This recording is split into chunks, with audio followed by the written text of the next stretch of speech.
법원에서도 볼 때 독점적으로 쓰고 있는지 되게 중점적으로 보거든요. 다른 사람들도 다 같이 쓰고 있다. 그럼 우리가 다 같이 쓰고 있는 사람들 중에서 1등이다 라고 해도 거절될 수가 있어요. 그런 부분을 한번 체크해 보실 필요가 있겠습니다.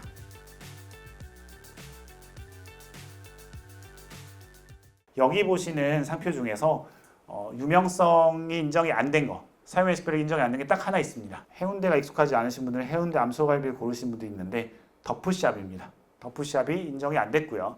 해운대 암소갈비는 최근에 유명성이 인정됐습니다.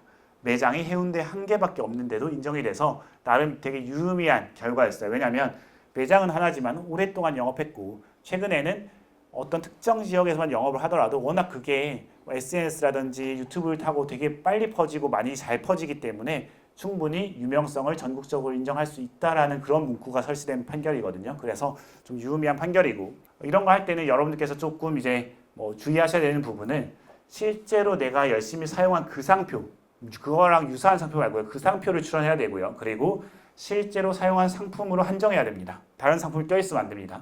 그리고 내가 이걸 한번 시도해 볼 건지 말 건지에 대한 것을 검토를 할 때에는 좀 여러 가지 것들을 봐야 되는데 사용 기간, 매출, 광고비, 광고 횟수, 이용자의 수, 앱이면 다운로드 수가 될 수도 있고요. 회원 가입 수가 될 수도 있겠고요. 매장이면 방문자 수가 될 수도 있겠죠. 이런 것들 쭉 봐야 되는데 또 중요하게 봐야 되는 것이 우리 말고도 이걸 쓰고 있는 데가 있는지 이거 되게 중요한 포인트입니다. 법원에서도 볼 때 독점적으로 쓰고 있는지 되게 중점적으로 보거든요. 다른 사람들도 다 같이 쓰고 있다. 그럼 우리가 다 같이 쓰고 있는 사람들 중에서 1등이다 라고 해도 거절될 수가 있어요. 그래서 그런 부분을 한번 체크해 보실 필요가 있겠습니다.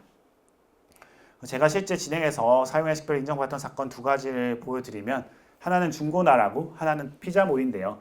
중고나라 같은 경우도 그렇고 피자몰도 그렇고 지정 상품이 어떻게 되어 있습니까? 대폭 축소가 되어 있죠. 피자몰은 피자 가격 딱 하나 남겼어요. 우리 보통 출원할 때 여러 개 지정하지 않습니까? 근데 이렇게 남긴 이유가 뭐죠? 실제로 사용한 그 상품에만 인정해주기 때문에 다른 상품들이 들어있으면 심사관이 그냥 그것 때문에 거절을 시킵니다. 그래서 딱 내가 사용한 거 피자 가격 원래 처음 출원할 때는 카페업도 있었고요. 일본식 레스토랑업도 있었고 여러 개가 들어있었어요. 근데 사용의 식별력을 주장한 그 시점에 다 삭제하고 피자 가격만 남긴 겁니다. 이렇게 해서 등록을 도모해야지 어차피 이거는 심사관이라든지 심판관이 등록을 시켜주기 위한 그 심리적인 저항선을 무너뜨려야 되는 거거든요. 아 이거 괜히 등록시켜주면 안 되는 상표를 내가 등록시켜줬다가 분쟁 발생하면 어떡하지 심리적인 저항성이 무너져야 되기 때문에 등록받고자 하는 범위를 줄여야 됩니다. 줄여서 등록을 시도하는 것이 바람직한 방법입니다. 중고나라 같은 경우는 여기 보시는 것처럼 제가 실제 했었던 심결문인데요.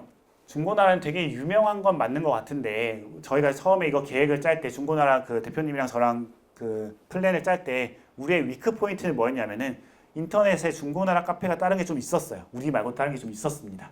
그러다 보니까 쟤네들이 최대한 없는 것처럼 심사관도 검색해보면 나오니까 없는 것처럼이라는 거는 없다고 거짓말 치자는 게 아니라 최대한 쟤네들은 너무 영세한 업체고 우리가 되게 지배적이다. 그러니까 실질적으로 독점적으로 쓰고 있다는 걸 주장을 하자. 그러면서 다른 되게 압도적인 수치들을 강조하자라고 해서 한 20년 동안, 18년 동안 써왔고 거의 독점적으로 써왔고 회원수가 1850만 명인데 이거는 어마어마하거든요.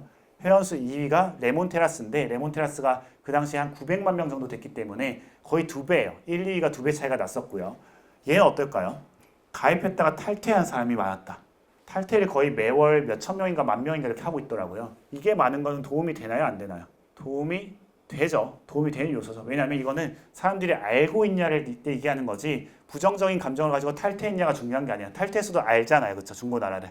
저도 사실 중고나라 그 사기 피해자라서 탈퇴했었거든요. 그래서 티켓 구매하다가 박효신 공연 티켓 구매하려다가 50만 원 날리고 탈퇴했었어요. 마음의 상처를 받고 그랬던 사람인데 어쨌든 그런 것도 다 도움이 된다는 거죠. 그리고 여기서 제일 중요했던 것 중 하나는 이 설문조사입니다. 실제 설문조사를 진행했었습니다. 그래서 중고나라를 사람들이 그냥 중고를 파는 어떤 장소 정도로 알고 있는지 아니면 어떤 특정 플랫폼의 이름으로 알고 있는지를 설문조사를 하자. 왜냐하면 제가 이제 설문조사 그 인식도 조사위원이니까 그 위원으로서 많이 해봤기 때문에 어떻게 굴러가는지 좀 알고 있어서 여기서 일단 파일럿 조사를 해가지고는 어느 정도 인지도가 나오고 그러면 이제 본조사에서 그 당시에는 500명을 대상으로 해서 50% 이상 나오면 유력하게 인정해주겠다라는 그러한 심사 기준이 있었어요. 그래서 그거 넣으면 제출하면 되겠다라고 해서 딱 심리 종결하기 거의 직전에 제출했었습니다. 그때가 최종적인 판단 시점이니까. 근데 다행히 60%가 넘게 나와서 이것까지 정확하게 실리면서 이제 등록이 되었었던. 근데 요즘은 500명이 아니라 1000명이에요. 더 늘어나서 비용 부담이 훨씬 커지게 됐습니다.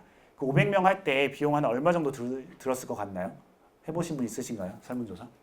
그때 500명 할 때 중고나라 들었던 비용이 물론 파일럿 조사하고 설문지를 살짝 바꿔서 본조사 했었어요. 그때 한 2천만 원 넘게 들었거든요. 1000명 하면은 적어도 한 3천만 원 이상 들어가겠죠. 그래서 비용이 되게 큽니다. 이 설문조사는. 요즘에 뭐 시세는 또 조금 더 올랐을 수도 있고 업체마다 또 다릅니다. 업체마다 다르고 또 내고를 하겠다 조금 다를 수도 있고요. 뭐 그렇게 되겠지만은 꽤 볼륨이 큰 그런 업무라서 좀 전략을 가지고 접근하실 필요가 있겠습니다.